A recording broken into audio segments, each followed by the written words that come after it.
Hey guys, welcome to all of you on my YouTube channel Sarkari Bharat. So guys, इस video के अंदर हम discuss करने वाले हैं दिल्ली पुलिस कांस्टेबल का आज का एग्ज़ाम हुआ है और जिसके अंदर फर्स्ट शिफ्ट का पेपर था आज। पेपर बहुत आसान आया। लगभग बात करें कि पेपर की बात करें तो ये जो पेपर आ रहा है बिल्कुल रिपीटेड पेपर आ रहा है। एक तरीके से बहुत सारे क्वेश्चन इसके अंदर रिपीटेड आ रहे हैं। मतलब ये मान लीजिए 4 से 5 क्वेश्चन तो डायरेक्टली जीके के अंदर ही आपको रिपीटेड इसके अंदर देखने को मिल जाते हैं। करंट अफेयर के क्वेश्चन रिपीट हो रहे हैं। 12 दिसंबर 2020 का फर्स्ट शिफ्ट का पेपर था जिसके अंदर जीके और ऑल सब्जेक्ट के जो क्वेश्चंस मुझे मिले हैं अभी तक, उन सभी क्वेश्चंस को मैं आपके सामने लेकर आया हूं। स्टूडेंट के द्वारा भेजे गए क्वेश्चन है, मेमोरी बेस्ड क्वेश्चन है। आज पूछे गए इन सभी सवालों के जवाब मैं आपको देने वाला हूं। फ्रेंड्स, आप सभी को बता दूं कि अगर आप इस चैनल पर नए हैं और दिल्ली पुलिस कांस्टेबल की तैयारी कर रहे हैं तो इस चैनल को यार जरूर सब्सक्राइब कीजिएगा। अगर आप चैनल को सब्सक्राइब करेंगे तो इससे मेरे को एक मोटिवेशन मिलता है और मैं आपके लिए अच्छी अच्छी वीडियोस लेकर आता हूं। तो चैनल को सब्सक्राइब करना तो बिल्कुल मत भूलिएगा। और हाँ यार, वीडियो अच्छा लगे तो वीडियो को लाइक कर दीजिएगा और अपने दोस्तों के साथ, जितने भी आपके फ्रेंड्स हैं उनके साथ शेयर जरूर कीजिएगा। चलिए फ्रेंड्स, समय ना गवाते हुए वीडियो को स्टार्ट करते हैं और पहुंचते हैं अपने पेज पर। सो गाइस, आज पूछे गए सवाल क्या है। पहला सवाल है, सोडियम बाइकार्बोनेट का सामान्य नाम क्या है? सोडियम बाइकार्बोनेट का सामान्य नाम क्या है? ये पहला क्वेश्चन है तो इसके लिए मैंने आपके लिए छोड़ रखा है कमेंट बॉक्स में आप इसका आंसर लिखिएगा। वैसे आप सभी को इसका आंसर तो पता ही होगा। चलिए फिर भी आपको हिंट दे देता हूँ। पहला और 4 यानी कि सॉरी बी और डी में से कोई एक ऑप्शन होगा, कमेंट बॉक्स में लिखिएगा। चलिए नेक्स्ट क्वेश्चन है, जब किसी बंद में कोयला जलाया जाता है यानी कि बंद कमरे में या किसी बंद में कोयला जलाया जाता है तो कौन सी गैस घुटन और मृत्यु का कारण बनती है? तो ऑप्शन है methane, ethane, carbon dioxide, carbon monoxide. तो इसका सही जवाब है फ्रेंड्स, कार्बन मोनोऑक्साइड गैस होती है। जब किसी बंद में कोयला जलाया जाता है तो गैस की घुटन के कारण इसमें मृत्यु हो जाती है। चलिए फ्रेंड्स, नेक्स्ट क्वेश्चन देख लेते हैं। तो नेक्स्ट क्वेश्चन है, निम्नलिखित में से किस शासक ने जजिया समाप्त किया था? यानी कि जो जजिया कर था इसको किस शासक ने समाप्त किया था? तो इसके ऑप्शन हैं औरंगजेब, जहांगीर, बनबन और वैसे इसको बोलते हैं बलबन और अकबर। तो इसका सही जवाब है friends option number D, Akbar. जो अकबर था इसने जजिया कर को समाप्त कर दिया था। किसको जवाब समाप्त किया था? जजिया कर को इसने समाप्त कर दिया था। और इबादत खाने की जो इबादत खाना है इसी के ज़माने में ये जाना जाता था। जो इबादत खाना है यानी कि धर्म विचार के लिए ये इबादत खाने का इसने निर्माण करवाया था। और फतेहपुर सीकरी में जो बुलंद दरवाज़ा है वो भी सम्राट अकबर ने ही बनवाया था, मुगल शासक अकबर ने ही बनवाया था। गुजरात की विजय के उपलक्ष्य में उसको बनवाया था। चलिए फ्रेंड्स, नेक्स्ट क्वेश्चन देख लेते हैं। तो नेक्स्ट क्वेश्चन है फ्रेंड्स, वर्ष 1799 में महाराजा सवाई प्रताप सिंह ने किस भारतीय स्मारक का निर्माण कराया था? तो ऑप्शन है मैसूर पैलेस, लेह पैलेस, मत नचेरी पैलेस और हवा महल। तो इसका सही जवाब है फ्रेंड्स, हवा महल का निर्माण करवाया था। देखिए, सवाई जयसिंह स्टेडियम भी आपने सुना होगा। जो सवाई जयसिंह स्टेडियम है ये है जयपुर के अंदर। सवाई जयसिंह हॉस्पिटल का भी नाम सुना होगा, ये भी कहाँ पर है? तो ये भी जयपुर के अंदर है। और जो हवा महल है ये भी कहाँ पर है?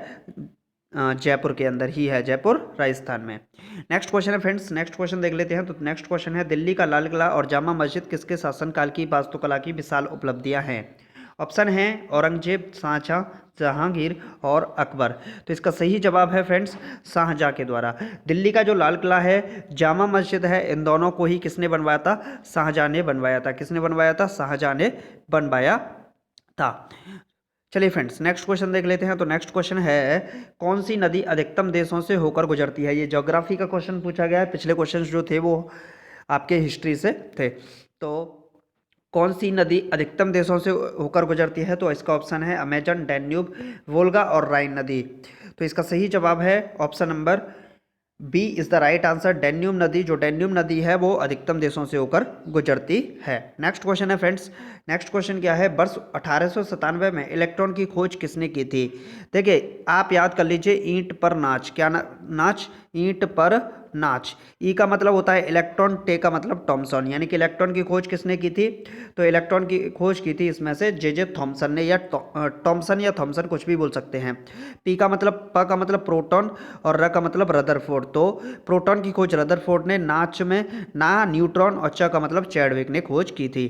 तो फ्रेंड्स हम यहाँ से देख सकते हैं option number A is the right answer. J Thomson ने 1897 में इलेक्ट्रॉन की खोज की थी। चलिए फ्रेंड्स नेक्स्ट क्वेश्चन देख लेते हैं। तो नेक्स्ट क्वेश्चन है फ्रेंड्स, पियरे क्यूरी ने हेनरी बैकरेल और अपनी पत्नी मैरी क्यूरी के साथ किसकी खोजों के लिए वर्ष 1903 में भौतिकी में प्राप्त नोबेल पुरस्कार साझा किया था? यानी कि जो हेनरी बैकरेल है और उनकी पत्नी थी मैडम मैरी क्यूरी, इन दोनों को ही 1903 में भौतिकी का नोबेल प्राइज़ दिया गया था। तो ये किसकी खोज के लिए दिया गया था? तो ऑप्शन नंबर है रेडियो धर्मिता, एक्सरे, दर्पण, छवियाँ, ऊष्मागतिकी। तो इसका सही जवाब है फ्रेंड्स रेडियो धर्मिता, रेडियो एक्टिविटी के लिए इनको मिला था।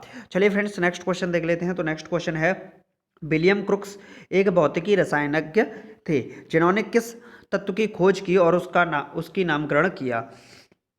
तो जो विलियम क्रुक्स हैं, इसके ऑप्शन हैं प्लूटोनियम, थैलियम, बेरिलियम, जर्मेनियम। तो इसका सही जवाब है दोस्तों थैलियम। जो विलियम क्रुक्स है एक भौतिकी रसायनिक थे जिन्होंने किस तत्व की खोज की? थैलियम तत्व की खोज की थी और उसकी नामकरण किया। चलिए फ्रेंड्स नेक्स्ट क्वेश्चन देख लेते हैं। तो नेक्स्ट क्वेश्चन आपकी स्क्रीन पर ये रहा, आगरा में यमुना नदी के किनारे अपनी पत्नी मुमताज महल के लिए ताजमहल का निर्माण किसने करवाया था? तो इसका ऑप्शन है शाहजहां, अकबर, जहांगीर और औरंगजेब। तो इसका सही जवाब है फ्रेंड्स शाहजहां ने। जो शाहजहां था इसने यमुना नदी के किनारे आगरा में अपनी पत्नी मुमताज महल के लिए ताजमहल का निर्माण करवाया था। और बोला जाता है कि ताजमहल को किसने बेच दिया था? तो नटवर लाल ने। किसने? नटवर लाल ने ताजमहल को बेच दिया था। नेक्स्ट क्वेश्चन है फ्रेंड्स, नेक्स्ट क्वेश्चन देख लेते हैं। तो नेक्स्ट क्वेश्चन है, एशिया की सबसे लंबी नदी कौन सी है? एशिया की सबसे लंबी नदी कौन सी है? तो इसके ऑप्शन है कावेरी, गंगा, गोदावरी और ब्रह्मपुत्र। तो इसका सही जवाब है फ्रेंड्स ब्रह्मपुत्र नदी है, जो कि कहाँ से निकलती है? चीन के तिब्बत वाले जो पार्ट है, जो अक्साई चीन वाला पार्ट है यानी तिब्बत वाला पार्ट है, वहाँ से ये ब्रह्मपुत्र नदी निकलती है और ये असम से होकर गुजरती है। और असम में कहाँ से? गुवाहाटी से होकर गुजरती है। और इसी नदी पर स्थित है माजुली द्वीप। कौन सा है? माजुली द्वीप है। और पश्चिम बंगाल में ये सुंदरबन डेल्टा भी बनाती है। कौन सा डेल्टा बनाती है? सुंदरबन डेल्टा बनाती है। और फिर बांग्लादेश में इसका नाम पद्मा हो जाता है। क्या हो जाता है? ये जब भारत में घुसती है तो इसका नाम होता है पद्मा, और जब बांग्लादेश में एंट्री लेती है तो इसका नाम हो जाता है मेघना। क्या हो जाता है? मेघना।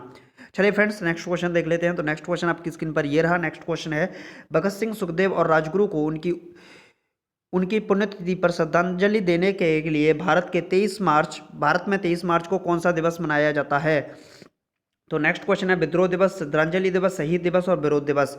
तो सही आंसर है शहीद दिवस। भगत सिंह, सुखदेव और राजगुरु को उनको फांसी दी गई थी, तो उनकी श्रद्धांजलि देने के लिए 23 मार्च को कौन सा दिवस मनाया जाता है? शहीद दिवस मनाया जाता है। नेक्स्ट क्वेश्चन है फ्रेंड्स, नेक्स्ट क्वेश्चन क्या है, किसको उनकी एक्स रे खोज के लिए 1901 में भौतिकी का पहला नोबेल पुरस्कार मिला था? तो इसका ऑप्शन है William Thomson, William Roentgen, Louis Pasteur और विलियम क्रुक्स। तो एक्सरे की खोज किसने की थी? तो विलियम रोंटजन ने की थी। किसने की थी? रोंटजन ने की थी। विलियम रोंटजन ने की थी। और 1901 में इनको भौतिकी का नोबेल प्राइज भी मिला था। अब बात करें 1954 में जो सीवी रमन है, इनको भारत रत्न से सम्मानित किया गया था। किससे? भारत रत्न से सम्मानित किया गया था। तो ये भी इंपॉर्टेंट है। चलिए फ्रेंड्स नेक्स्ट क्वेश्चन देख लेते हैं। तो नेक्स्ट क्वेश्चन है, हुमायूं के उत्तराधिकारी का जन्म हुमायूं के निर्वासन काल में हुआ था और वह उत्तराधिकारी जब 13 वर्ष का था जब उसके पिता की मृत्यु हो गई थी। वह कौन था? तो इसके ऑप्शन है फ्रेंड्स जहांगीर, बाबर, शाहजहां और अकबर। तो इसका सही जवाब क्या होगा? Option number D is the right answer. Akbar होगा। हुमायूं के उत्तराधिकारी का जन्म हुमायूं के निर्वासन काल में हुआ था और वह उत्तराधिकारी जब 13 वर्ष का था जब 13 वर्ष का था तो उसके पिता की मृत्यु हो गई थी। वह कौन था? तो अकबर था। और ये एक अशिक्षित राजा था, यानी कि बिना पढ़ा लिखा हुआ राजा था, लेकिन फिर भी इसने सबसे अच्छा कार्यकाल इसने दिखाया था। चलिए फ्रेंड्स नेक्स्ट क्वेश्चन देख लेते हैं। तो नेक्स्ट क्वेश्चन है, कौन से संवैधानिक संशोधन अधिनियम 2002 से भारत में सभी बच्चों के लिए मुफ्त एवं अनिवार्य शिक्षा की व्यवस्था की गई?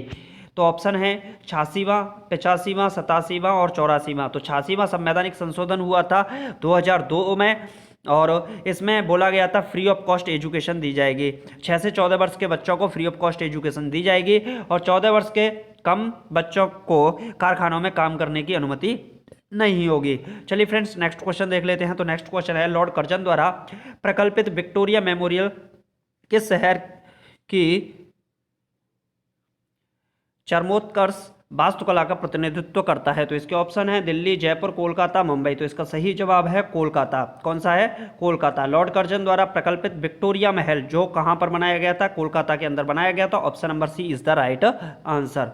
चलिए फ्रेंड्स नेक्स्ट क्वेश्चन देख लेते हैं। तो वर्ष 1975 से 1977 के बीच आपातकाल के दौरान भारत के प्रधानमंत्री कौन थे? तो इसका ऑप्शन है राजीव गांधी, मोरारजी देसाई, चरण सिंह और इंदिरा गांधी। तो इसका option number D is the right answer. Indira Gandhi इस समय भारत की प्रधानमंत्री थी और मोरारजी देसाई ये उस समय कौन थे? राष्ट्रपति के पद पर आसीन थे। कौन थे? मोरारजी देसाई उस समय राष्ट्रपति के पद पर आसीन थे और इसी समय पर हुआ था 42 मतलब 42वां संवैधानिक संशोधन हुआ था और इसमें संशोधन किया गया था। ठीक, चलिए नेक्स्ट क्वेश्चन की ओर चलते हैं। तो फ्रेंड्स आज की वीडियो में इतना ही और ये सभी के सभी क्वेश्चन एग्जाम में पूछे गए हैं और स्टूडेंट के द्वारा भेजे गए क्वेश्चंस हैं, एक्सपेक्टेड क्वेश्चन हैं। आप सभी को बता दूं अगर आपको वीडियो अच्छा लगा तो वीडियो को लाइक कीजिएगा और हाँ यार चैनल को सब्सक्राइब करना बिल्कुल मत भूलिएगा। वीडियो को अंत तक देखा आपने तो चैनल को सब्सक्राइब करके तो जरूर जाइएगा।